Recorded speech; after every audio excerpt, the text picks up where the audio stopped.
Yo, what is good, yo? It's your boy Ty back here with another video. And in this video today, we are going to be ranking the top 10 centers in NBA 2K21 MyTEAM. The center position might be the deepest position, but at the same time, it's a very expensive position. Most of these guys are not cheap that you guys are going to see on my list.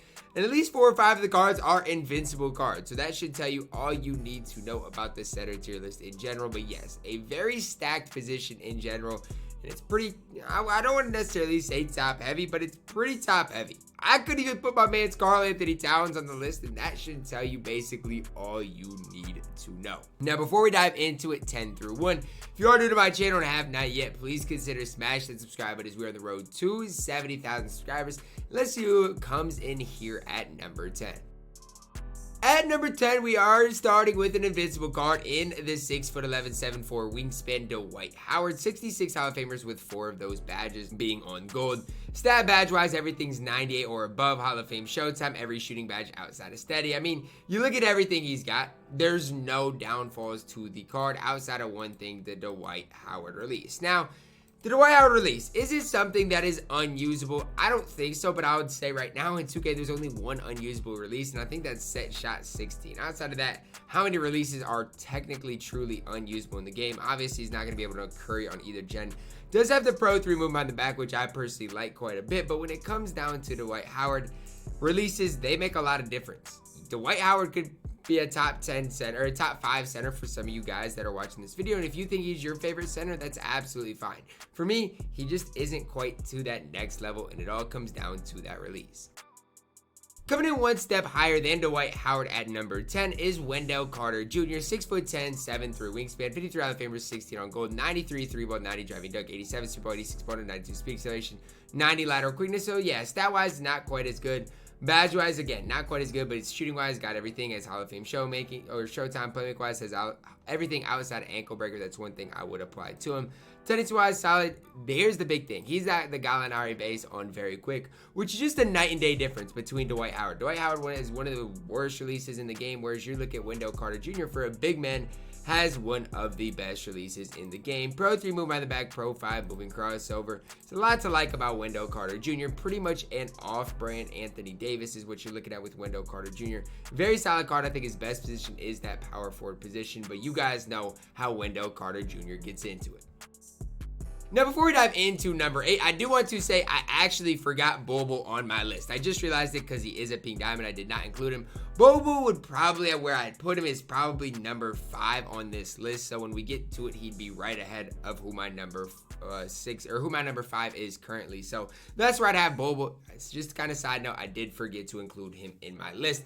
Coming in at number 8, we do see the Galaxy Opal Dino Raja, 6'11", 7'11" wingspan with hot spots for 40 Hall of Famers, 15 on gold, 96 3-ball, only an 85 driving dunk, hurts a little bit, 96 ball, 86 ball, 92 speed acceleration, 88 lateral quickness. Stat wise, he's not nearly as good as some of the other guys or Wendell Carter Jr. Then you look at it badge wise, he's nearly just as good. And really the big thing that you guys need to note is the fact that he does have that 7'11" wingspan. That's something that is definitely not overrated and is kind of overlooked by a lot of the community. Tendency wise is incredible. This is going to be the best value card that you guys see on this list. Jump shot 4 on very quick. I don't know what upper release he has. Release 5 upper is very smooth though. Shift dribble style Pro 2 size of escape on next gen is going to be able to do that. Has the Pro 2 tween as well as the Pro 3 move by the back. I'm telling you guys this right now. Dino Raja can play at any level and he's only number 8.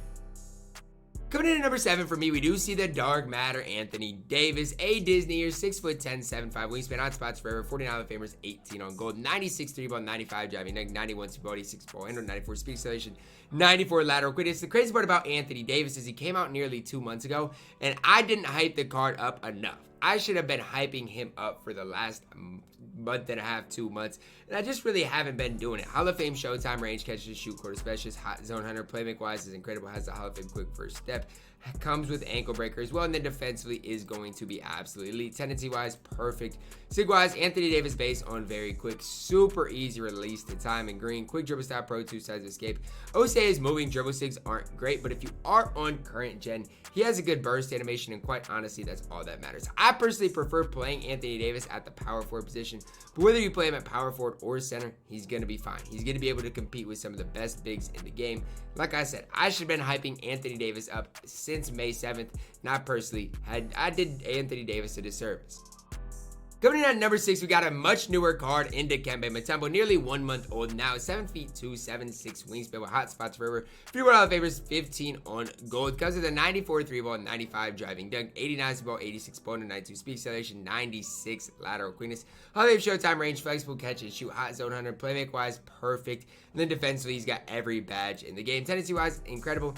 The downside here is his jump shot 4. I think it's the release 59 upper. Now, that's not terrible, but when you compare jump shot 4 with Dino's upper to this jump shot, it just isn't quite as good. Very quick release timing. You can green it. It's not necessarily the slowest release in the game. It's not the worst release in the game. I just can't sit here and hype it up as the best release in the game. Pro 2 size of escape, obviously on neither current gen or next gen. He's not going to be able to carry escape. Pro 2 twin with the Pro 3 move by the back. I wish the top setters in the game hadn't come out, because a week ago, Dikembe Mutombo really was top 3. He was the best of the best. It's just there's been kind of a drop off now with some of the new centers that we have in NBA 2K21. Coming in at number 5 for me, we do see the unicorn Kristaps Porzingis. Again, I would insert Bol Bol 1 step higher than KP, but again, I just forgot him because he was a pink diamond. 7'3", 7'6" wingspan with hot spots forever. $40 favors, 16 on gold. He's really the offense. So the offense is KP, the defense is Dikembe Mutombo. That's how it always was. 96 3-ball, 90 driving dunk, 89 ball, 86 ball, 90 speed acceleration, 93 lateral quickness. Hall of Fame showtime.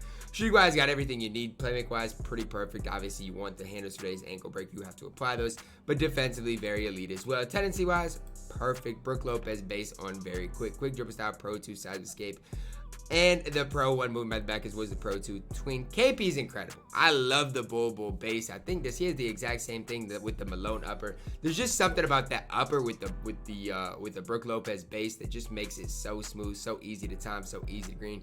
KP is incredible. I always have a special place in my heart. I can't wait. Hopefully, we eventually either get an out of position KP or an invincible card. I want to play Kristaps at my shooting guard position. Coming in at number 4, 1 step outside of my top 3, is the Dark Matter Joel Embiid. 7 feet tall, 7'5" wingspan, hot spots forever, $56 favors, 12 on gold. 95 3-ball, 95 driving dunk, 90 speed ball, 86 ball, 94 speed acceleration, 93 lateral quickness. Hall of Fame showtime. Shooting wise is perfect, and the big thing for Joel Embiid, I can go over all the stats, tendency, badges. Big thing is jump shot 47. This jump shot is not hyped up enough, especially if you are on current gen. This is one of those jump shots that is going to be one of the easiest releases to green within the game. And not only the easiest releases to green, it's decently quick, especially for a center. It's decently quick, easy to get off, easy to time. And that's not something you see. Even with some of the centers you're going to see above a guy like Joel Embiid, that's not necessarily what you will see. Pro 2 size escape, obviously on next gen, he's not going to be able to curry, or current gen. Pro 2 twin with that Pro 3 movement back. A week ago, JoJo really might have been my second best center in the game, maybe even top 1. Joel Embiid is absolutely incredible. At number 3 for me is the Dark Matter Invincible Bill Russell card. 6'10", 7'4" wingspan with hot spots forever. If you know about Bill Russell, I don't really need to sit here and explain things to you guys. You know. 61 Hall of Famers, 10 on gold, 99 everything stats. I think, is he the only invincible card? I guess he got a 98 3-ball, but is he the only invincible card that basically has 99 everything? I know some have like 96 stats, but Bill's basically got 99 everything. I could go over his stats, badges. It's not going to do him a favor. Ray Allen base. That's really all you need to know. Chicken Man Bill. Bill Russell, how many threes did he make in his career? Well, I don't even know if there was a 3-point line, and he wasn't known for his offense, but in 2K, he can really do it all. He might be an end game type of card. Do I wish he had small forward eligibility? Absolutely. Still is incredible. It's crazy to me how Bill Russell is our number 3 center. That shows you how strong and top heavy this position truly is. Coming in as my second best center within NBA 2K21 MyTEAM is the new invincible Shaquille O'Neal card. 7'1", 7'7" wingspan with hot spots forever. 65 Hall of Famers with 6 on gold. 98 3-ball, 99 driving dunk, 99 speed ball, 80, 98 ball, 99 speed acceleration, lateral quickness. Hall of Fame showtime, shooting wise, incredible for Shaq. I wish more of these invincible centers had the Hall of Fame ankle breaker, but defensively he's going to be the best defensive center in the game. That's the thing about Shaq. People might not like him as much as my number 1, and I personally don't, but he is going to be the best defensive center in the game. I guess my number 1's pretty good as well. It does come with the Gallinari base with Shaq's upper. It kind of looks a little weird on very quick. One of the quicker releases in the game. Quick dribble style, Pro 2 size escape, Pro 2 tween, as well as the Pro 3 movement in the back. Shaq is absolutely elite. I absolutely love this card. He is incredible. He is going to be an end game card. Now, there's no debate who the best center in the game is. For me, it is the dark matter invincible Kareem Abdul Jabbar card. 7'2", 7'5" wingspan with hot spots forever, 60 Hall of Famers, 5 on goal, 97 3-1, 99 driving dunk, 97 speed ball handle, 98 speed acceleration, 98 lateral quickness. Hall of Fame Showtime. The only downfall is that he only has the gold range extender, but everybody should be able to apply the Hall of Fame range to the card. That's just what it is. He doesn't have flexible on Hall of Fame either. So, I mean, Deadeye doesn't have that either. So there are some downfalls of Kareem, right? You do have to badge him up a little bit in the playmaking stat categories as well. But I like Kareem's release as good as nearly anybody outside of Bills at the center position. Jump shot 21 and very quick is so easy to time, so easy to green. Shift dribble style, Pro 3 size of escape, or Pro 3 move by the back, only has the Pro 1 size of escape. For next gen, hurt you a little bit. For me, I still will take Kareem over any other center in the game all around, especially if you are on current gen. Alright, that is going to wrap it up for my top 10 centers in NBA 2K21 MyTEAM. Now, MosBallin isn't on the list because he's not currently out. If you didn't see your favorite center, like mine is Cat, let me know who I left off the list. Let me know who I was too high on, who I was too low on. Let me know all that in the comments down below. Again, the center position is just so stacked, guys. Drop a like on the video, subscribe if you are new, and as always, man, I love you guys. Have a blessed day.